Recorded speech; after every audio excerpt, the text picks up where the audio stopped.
안녕하세요. 자, 오늘은, 음, 뇌물왕에 대해서 이제 같이 보겠습니다. 뇌물왕하고 이제 이 김재상의 경우에는 이제 눌지왕, 때 인물이죠. 삼국 유사에는 김재상이라고 하고, 이제 삼국 사기에서는 박재상이라고 합니다. 아마 이제 이 박재상에 대해서는 다들 잘 아실 것 같고, 이 내무랑의 그 존재는 그 미추왕이 김씨잖아요. 이제, 그래서 이제 이 내무랑부터 시작해서, 김씨를 중심으로 해서 이 집권이 시작되는 시기입니다. 그래서 여기 보면 이제 이 미추왕은 김할지 이제 7세 선이고 여기 음, 미추왕 이 미추왕 때 미추왕이 이제 김할지 7세 선이고요. 미추왕의 외손으로서 이 내무랑이 이 그 왕위를 잇게 됩니다. 요 이제 16대 흘해왕이라고 해서 이제 박혁거세 있죠. 이제 이 박혁거세가 이 박씨로서 이제 왕이 되었다고 한다면 구대 이제 벌휴왕 구대 벌휴왕에서 이제 이 석씨가 이제 왕으로 이어지게 됩니다. 이어지다가 16대 흘혜왕에 와서 흘혜왕이 자식이 없어요. 이제 자식이 없자 미추왕, 이 미추왕, 이 김할지의 질세선인 미추왕의 외손으로서 이 내물왕으로 이 왕위를 잇게 합니다. 이때부터 해서 이 효공왕, 이 52대까지 36명의 김씨들이 이 왕위를 잇게 됩니다. 이제 그러니까 이 내무랑에게서부터 이 쭉 이어져서 36명의 왕이 이 김씨가 되는 그 첫 출발점이 바로 이 내무랑입니다. 내무랑은 미추왕의 외손이다. 미추왕이 이제 13대고 내무랑이 이제 17대예요. 그리고 이제 18대 요 실성왕, 19대 눌지왕인데 이 눌지왕의 아들은 내무랑의 아들은 눌지왕이에요. 눌지왕인데 여기서 뭐 또 보면 내무랑 이후에 이제 실성왕이 왕위를 잇게 됩니다. 실성왕이 이 또 눌지왕으로 이어지는데 이 내무랑의 아들이 눌지왕이에요. 요 사이 이 실성왕이 끼어들은 거죠. 자, 이 부분에서 참 묘한 모습을 지니게 됩니다. 자, 오늘 박재상이라고 하는 이제 이 이야기, 내무랑과 박재상, 김재상이라고 하는 이 삼국유사의 이야기를 가지고 같이 이 부분들을 한번 살펴보도록 하겠습니다.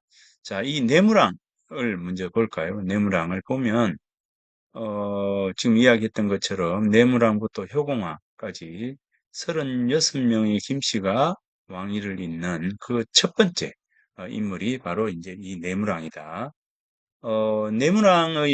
내무랑이 왕 노릇하던 이 시기는 백제에서는 근초고왕이 이 왕이 되었었고, 고구려에서는 광개토 대왕이 이 왕이었습니다. 이 백제의 근초고왕, 고구려의 광개토 대왕. 참 이렇게 본다면 이 내무랑 때 이 백제와 고구려가 엄청나게 강한 그런 국가였다라고 하는 것을 알 수가 있습니다. 이 백제 근초고왕의 경우에는 이 백제의 근초고왕의 경우에는 어찌 보면 이제 이 백제에 있어서 가장 가장 뭐라 그럴까요? 왕성한 이 어, 가장 강한 백제를 구가하던 그런 시기죠. 이제 백제 이제 근초고왕, 고구려 광개토 대왕, 그리고 신라의 진흥왕이라고 하는 이 세 임금, 이 세 임금이 완전히 뭐라 그럴까요? 정복군주로서, 이제 3대 정복군주로서의 이제 위상을 가지고 있죠. 그래서 백제는 근초고왕 때 가장 국가의 영토를 넓혔고, 고구려는 광개토대왕, 뭐 당연히 가장 이 많은 이 영토를 이제 넓히는 이제 그런 시기이죠. 신라는 이제 진흥왕 때죠. 이 진흥왕 때 물론 이제 저 태종무율왕 뭐 이 뒤로는 이제 삼국 통일에 대한 부분들이고 실제 이 신라라고 하는 부분에서 놓고 보면 진흥왕 때 예, 가장 강력한 이 영역을 이제 넓혀 나가는 그 정책을 썼던 인물입니다. 이제 그러니까 근초고왕, 신라의 진흥왕, 고구려 광개토 대왕 이렇게 이야기한다면 정복군주이다라고 하는 3대 정복군주 이렇게 이야기하면 근초고왕, 진흥왕, 광개토 대왕이다 이렇게 놓고 보니까 내무왕 때에 이 근초고왕과 광개토 대왕이 다 있어요. 이제 이렇게 놓고 보니 이 내무랑이 이 포지션이 얼마나 힘들었겠는가라고 하는 어떤 부분들을 이제 알 수가 있습니다. 내무랑 때는 더군다나 이제 외국이죠. 외국의 침입이 엄청났어요. 이제 그래서 이제 외군들이 침입해서 금성까지 들어와서 금성을 어, 그 이제 무너뜨리려고 했던 때가 바로 이제 이 내무랑 때입니다. 그러니까 외국 그다음에 이제 백제도 영토를 넓히는 시기였기 때문에 외국과 이 백제의 등살에 이 신라가 완전히 어떻게 보면 이제 엄청나게 힘든 그런 시기를 이제 지니게 되죠. 이제 그러니까 이 건초고왕하고 백제하고 가야하고 외국하고 이 세 개가 한 통속이 되고 고구려가 이제 이 광개토 대왕 때 엄청난 영토를 자랑했었는데 결국은 이제 이 내무랑은 고구려에 기댈 수밖에 없는 그런 상황으로 이제 나아가게 됩니다. 자, 그런데 이제 이 내무랑은 어떤 인물이냐라고 한다면 백성의 어려움에 대해서 조사를 해가지고, 어려운 백성들이 있으면, 이 어려운 백성들에게 곡식을 나누어주는, 그죠? 곡식을 나누어주는, 예컨대, 사회복지제도라고 하는 부분들을 아주, 이제, 뭐 요즘으로 치면 복지제도죠. 이 복지제도를 시행한 그런 인물이 바로 이 내무랑이에요. 그러니까 이제 내무랑에 와서 그 고아라든가, 그 다음에 이제 남편이 없는 사람이라든가, 그 다음에 이제 나이가 들어서 힘이 없는 사람, 노인이라든가 하는 아주 힘든 상황에 놓여 있는 그런 백성들에게 그죠? 국가가 곡식을 나누어 주던 시기가 바로 이 내무랑 때예요. 그리고 이제 효성이 뛰어나고 굉장히 능력 있는 백성들을 관리로 등용한 그런 인물이 바로 내무랑입니다. 이 내무랑의 그 관리 등용, 이제 정책이라고 한다면, 정말 이 육두품, 뭐, 품이라 해서 계급적 질서 속에서 신라가 움직여 갔는데, 그런 어떤 부분을, 조금 이제, 그런 부분 속에서 이 능력 있고, 그 다음에 효성이 뛰어난 인물들을 관리로 등용했다. 그러한 이제 왕이 바로 이 내무랑이다라고 하는 부분입니다. 그래서 이제 내무랑이 이런, 훌륭한, 일들을 했던, 왕이고, 또 하나는 이제 태풍이라든지 가뭄이라든지 병충해라든지 이런 것에 의해서 흉년이 되면 이 어려움을 겪는 백성들에게 곡식을 또 제공하고, 그 다음에 또 세금도 면해주고, 그래서 또 이 나라가 어렵기 때문에, 이 죄수들도 석방하는, 이러한 어떤 그 정책을 폈던 인물이 바로 이 내무랑입니다. 그러니까 이 내무랑이 얼마나 뛰어난 군주였나라고 하는 아주 뭐라 그럴까 백성들을 위해서 왕도 정치를 행한 맹자가 이야기하는 이 왕도 정치를 행한 인물이 바로 이 내무랑이다라고 볼 수가 있습니다. 그만큼 이제 이 내무랑이 뛰어난 인물이었다. 아주 좋은 그 군왕으로서의 면모를 지니고 있었던 인물이다. 그러면서 내적으로는 백성들에게 이런 어떤 그 아버지와 같은 그런 상함을 보였고, 외적으로는 이 광개토 대왕에게 의지해서 신라를 외국의 손에서 외국과 백제라고 하는 이 강대국의 그 이제 틈바구니 속에서 신라를 지키기 위해서 안간힘을 썼던 그런 인물이 바로 이 내무랑이다라고 하는 겁니다. 이제 그래서 이 내무랑의 경우에 이제 이런 부분들에서 이제 아주 그 훌륭한 치적이 있는 이제 그런 인물입니다. 그래서 이제 이 그 내무랑은 왜군의 침입에 대비해서 토암산에 허수아비 군대를 만들어서 이제 우리 토암산에 한번 가봤잖아요.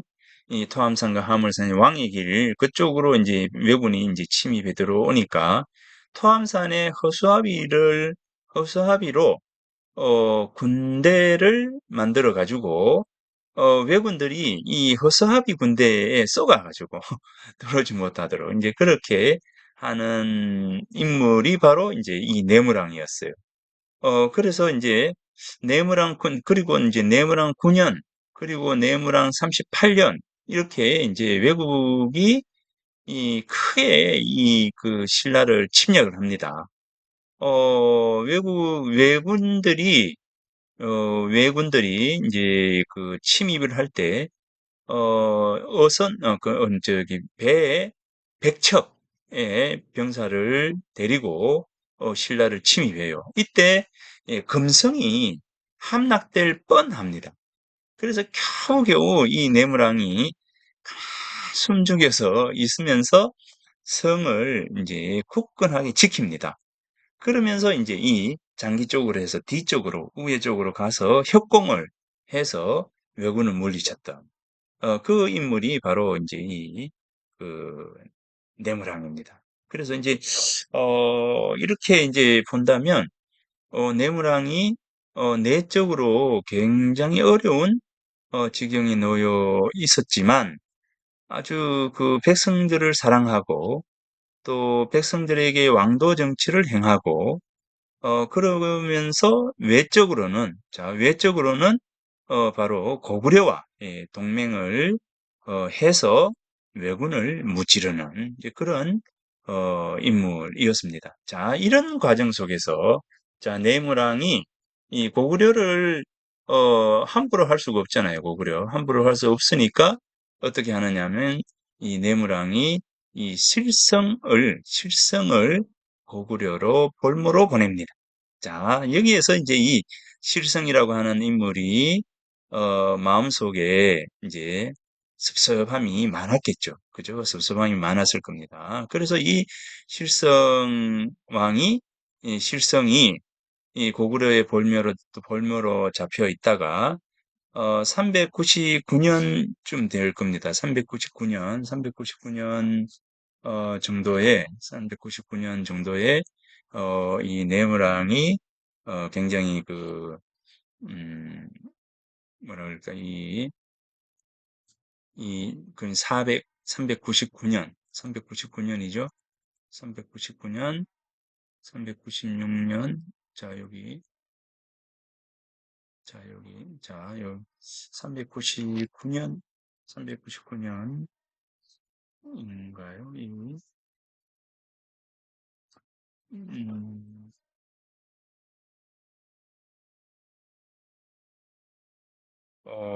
요 정확하게 이제 음, 부분을, 자, 잠깐만요. 390 네모랑이, 예, 해서, 399년 맞네요. 399년에 이제 왜군이 이 금성을 침략을 하고, 그렇습니다. 이제 그때에, 여기 삼국 사기에 나오네. 삼국 사기에, 399년입니다. 이제 왜군이 금성을 침략해서 아주 어려운 지경에 놓였을 때, 이 삼국 사기에 보면, 이제 삼국 사기에 보면, 399년 10월에, 왕이 타고 다니던 말이 무릎을 꿇고 왕이 타고 다녔던 말이 무릎을 꿇고 눈물을 흘리며 슬프게 울었다. 이런 대목이 있어요. 예. 이 직접적으로 이제 이 어느 정도의 어려움에 놓여 있었는지를 삼국 사기에는 적지는 않고 45년 10월에 왕이 타고 다니던 말이 무릎을 꿇고 눈물을 흘리며 슬프게 울었다. 라고 적으면서 이 내무랑의 당시 어려움에 대해서 이야기를 하고 있습니다. 이제 이 부분을 이제 적고 있습니다. 이제 그만큼 이 내무랑이 이 어려운 지경에 놓여 있었다라고 보여집니다.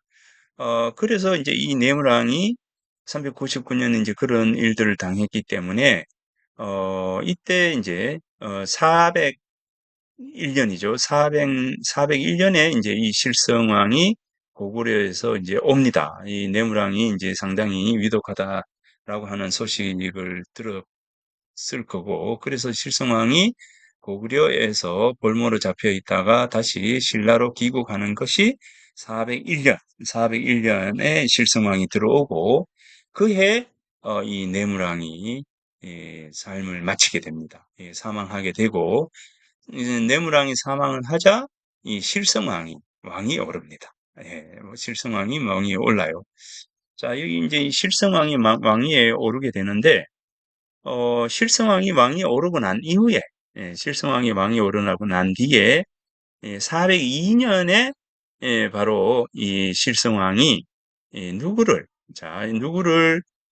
이 볼모로 이제 보내냐라고 한다면 이 실성왕이 이 미해를 외국의 볼모로 보냅니다.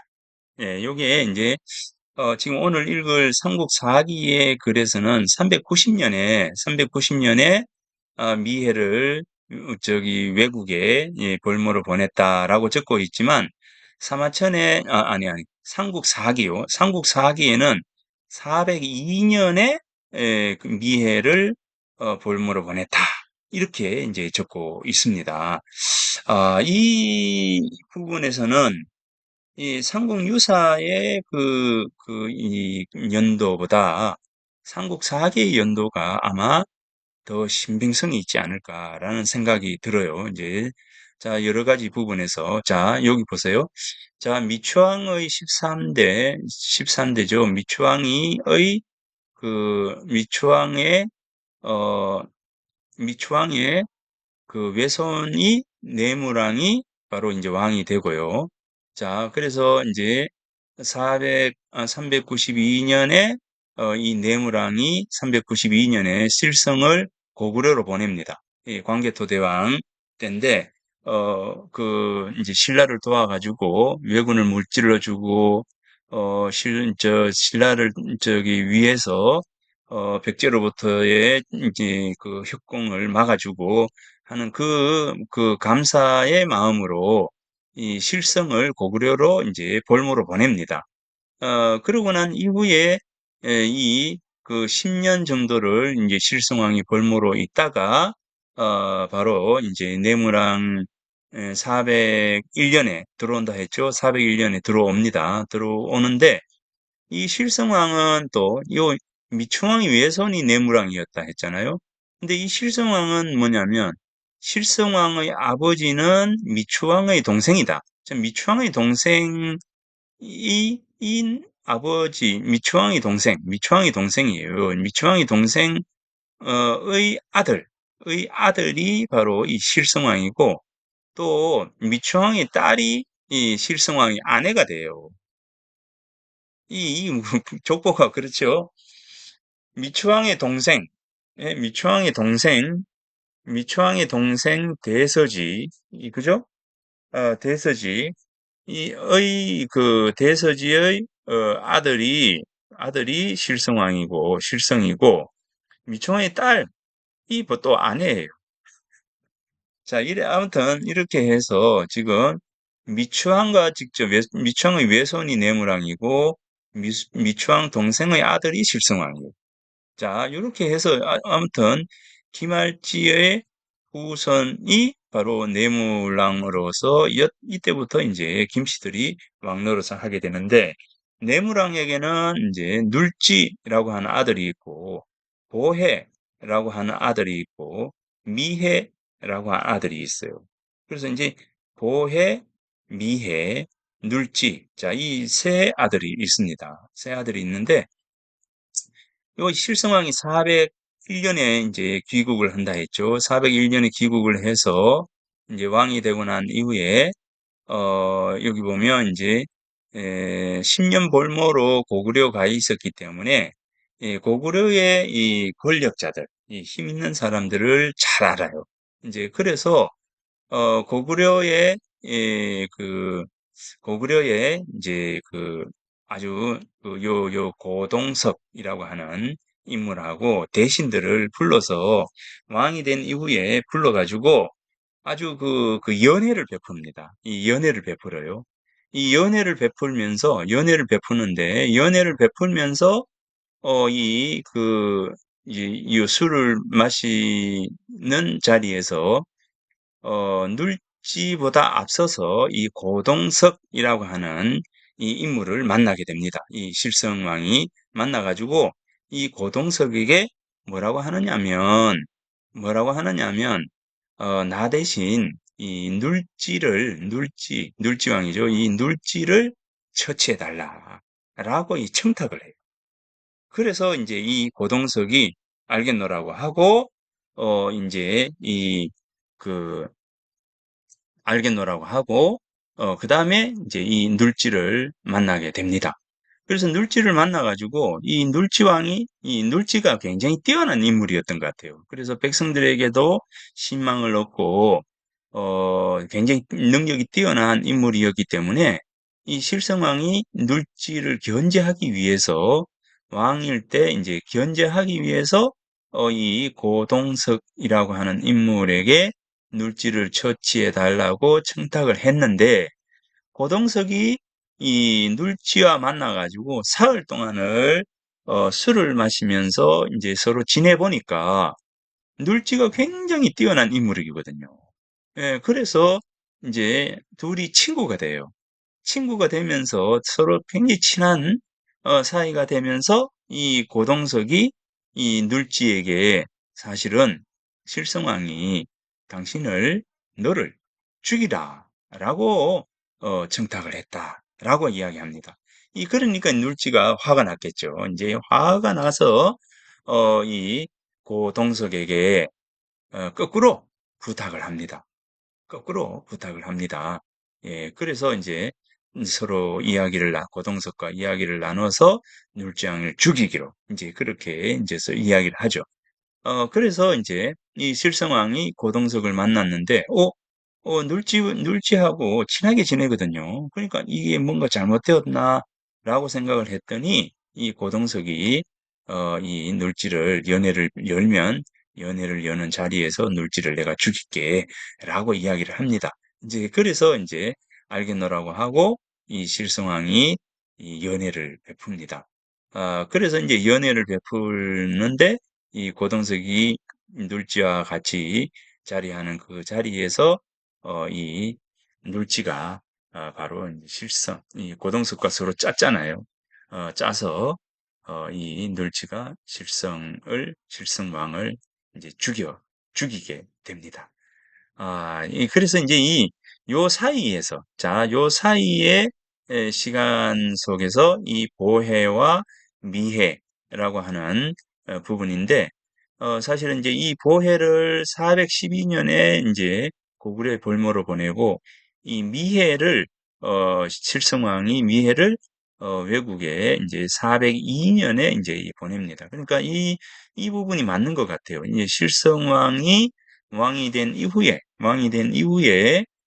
바로 이제 보혜와 미해를, 볼모로 보냅니다. 왜냐하면, 내무랑이 이 자신을, 이제 볼모로 보내는 것에 대한 부분들하고, 그다음에 이제 눌지가 지니고 있는 어떤 능력에 대한 두려움, 뭐 이런 어떤 부분들 때문에 이런 일들을 이제 하게 되는 건데요. 자, 여기에서 이제 그래서 뒤에 이 실성왕 부분, 18대 실성왕 부분에 보면 어 이 전왕의 태자 눌지가, 그러니까 내무랑의 태자 눌지가 덕망이 있음을 미워하고 꺼려서 그를 죽이려고 고구려 군사를 청하여 거짓으로 눌지에게 맞이하도록 했다. 고구려 사람들은 눌지의 어진 행실을 보고 곧 창을 뒤로 돌려 왕을 죽이고, 즉 실성왕을 죽이고 눌지를 왕으로 세우고 돌아갔다. 이게 바로 18대 실성왕에 대한 삼국 유사의 기록입니다. 자, 요 기록을 놓고 보면 바로 이 실성왕이 눌지왕을 죽이려고 했지만 눌지를 죽이지 못하고 거꾸로 이 실성왕이 죽게 되는 이런 어떤 상황에 놓여지게 됩니다. 자, 여기 396년 해서 이때가 언제입니까? 내무랑 때죠. 내무랑 때 백제의 아신왕이 태자전지를 위해 볼모를, 이 아신왕은 이제 건초고왕의 다음 왕이죠. 건초고왕이 12대 백제의 왕이면 이건 13대죠. 그래서 아신왕이 태자전지를 외에 볼모로 보냅니다. 이 외가 당시에 굉장히 그 강한 면모를 지니고 있었기 때문에 이 백제가 태자를 볼모로 보내어서 백제와 이렇게 같이 교류를 이제 서로 이제 동맹을 맺는 것을 보고 이 그 실성왕이 이 미해를 외에 보냄으로써 신라와 외의 관계도 좀 가깝게 지내었으면 좋겠다라고 하는 그런 이제 생각을 했을 것 같아요. 이제 그래서 아무튼 이 백제가 태자 전지를 외에 볼모로 보낸 시기가 396년이고 이 실성왕이 미해를 왜 보낸 시기가 바로 402년이다. 402년이다. 삼국유사에서는 390년으로 되어 있지만 실제 보낸 거는 아마 이 삼국 사기의 기록이 맞을 거다라고 하는 겁니다. 그래서 당시에 그 국제 정세는 보면 외국과 가야와 백제가 요 한 통속이 되고 고구려와 신라가 서로 이제 동맹을 맺는 그런 관계입니다. 그러니까 이제 이 고구려의 힘에 이 신라가 살짝 끼어 붙어서, 이제 백제로부터의 또 외국으로부터의 공격을 피해 나가던 그런 시기였다. 이렇게 보여집니다. 자, 그런데 이제 눌지왕, 이 이제 그 왕 노릇을 할 때, 요 일이 이 실성을 죽이고 난 이후에 10년 뒤에 이 고동석, 이제 요 눌지와 친구가 된 이 고동석과 여러 이제 이때 같이 왔었던 이 사신들이 이 나이 들어 죽거나 또는 대신의 자리에서 이제 물러나게 됩니다. 그죠? 물러나니까 신라와 고구려에 있어서 아주 끈끈한 이 이 친연성이 이제 줄어들게 되죠. 그럴 때 이제 이 삼척의 성주였던 허삼직이 이 국경 지역에서 고구려 군사 둘을 죽이는 사건이 일어나게 되고 고구려가 이를 빌미로 해서 신라를 공격하기 시작합니다. 예.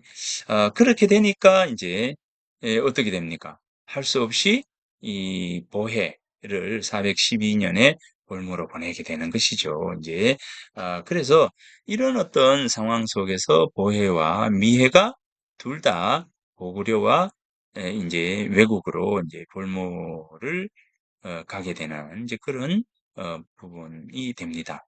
자, 김제상의 경우에는, 요 내무랑과 김제상 할 때, 김제상의 경우에는 이 눌지왕과 중마고우였다라고,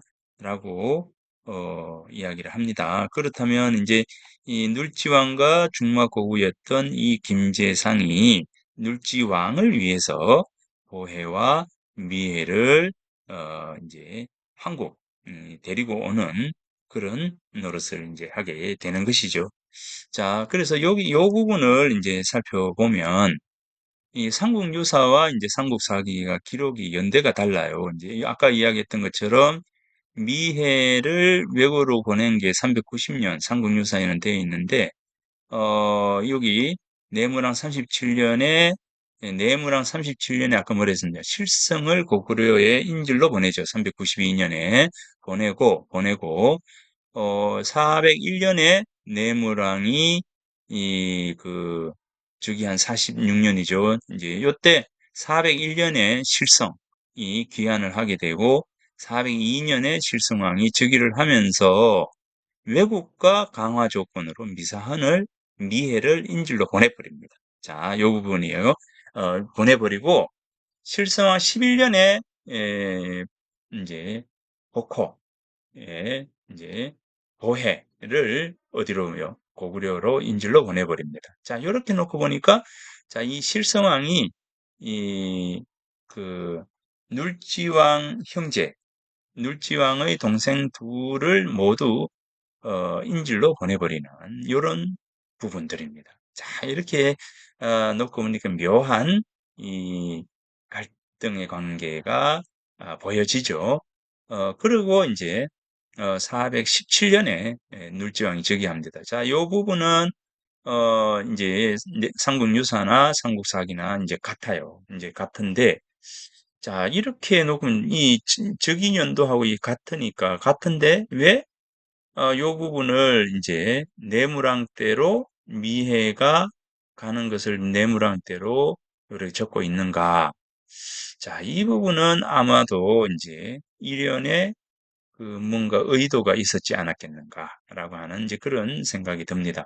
자, 아무튼 여기에서 이제 삼국사기에서는 박제상이라고 이렇게 이야기하고 박제상을 혁거서의 후손이다라고 하고 삼량주에서 이제 이 삼량주가 이제 어디냐면 이 삼량주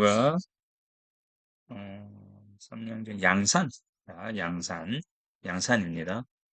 양산 어, 자, 그리고 이제 삼량주간 해서 삼량주 뭐 지금으로 양산현감, 뭐 양산 군수 뭐 이런 게 되겠죠. 이제 삼량주간이었던 박재상입니다. 자, 박재상의 눌지왕 동생들을 귀환시켰다. 418년에 귀환을 시킵니다. 419년에 이제 삼국유사에는 장수왕, 광개토 대왕 다음으로 이 장수왕인데 장수왕이 요청으로 보혜와 김무화를 고구려로 보내고 김제상의 신분을 여기 삼나군 요것도 이제 뭡니까 양산이죠. 양산 태수로 보헤미아를 귀환시켰다. 425년에 귀환시켰다. 이렇게 이제 삼국유사에서는 이야기를 하고 있습니다. 재상의 처가 칠순일령에서 실술신모가 되었다. 이렇게까지 삼국유사에 적고 있습니다. 자, 요 부분요. 자, 요 연도의 차이가 아주 묘한 이 삼국사기와 삼국유사의 이제 차이를 이제 보이고 있습니다.